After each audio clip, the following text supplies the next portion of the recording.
நிலையத்தில் ஆட்டோ ஓட்டுநராக இருக்கேன். கிஷ்கிந்தாவுக்கு டெய்லி வந்து நிறைய பேர் வராங்க, வெயிலுக்காக பசங்களை கூட்டின்னு சுற்றி பார்க்கலான்ட்டு. ஆனால் கிஷ்கிந்தா மூடி 2 வருஷம் ஆகுது. அது தெரியாமல் நிறைய பேர் வராங்க. இதை நிறைய ஆட்டோ ஓட்டுநருக்கும் தெரியல, தாம்பரம் சுற்று வட்டாரத்தில் இருக்கிற நிறைய பேருக்கும் தெரியல. ஆனால் இங்கேருந்து ஆட்டோவில் சவாரியாக ஏற்றின்னு போகிறோம். போனால் 400 ரூபா, ரிட்டர்ன் ஒரு 400 ரூபா, 800 ரூபா வீணாக போகுது. எல்லாம் பட்ஜெட் போட்டு கஷ்டப்பட்டு வாழ்கிறாங்க.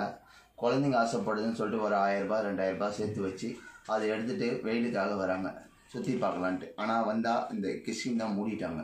கிஷ்கிந்தா மூடி 2 வருஷம் ஆகுது. அதனால் தெரியாமல் நிறைய பேர் வந்து ஏமாந்து போகாதீங்க. இந்த வீடியோ மூலிமா எல்லாருக்கும் கொஞ்சம் தெரியப்படுத்துங்க.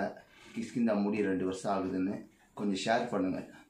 எல்லாருக்கும் கொஞ்சம் தெரியப்படுத்துங்க. சொந்தம் பந்தம் நண்பர்கள் எல்லாருக்கும் தெரியப்படுத்துங்க. கிஷ்கிந்தா மூடி 2 வருஷம் ஆகுது. வீணாக வந்து நேரத்தையும் பணத்தையும் வீணாக்காதீங்க. இந்த பதிவு மூலிமா இதை தெரியப்படுத்துகிறேன்.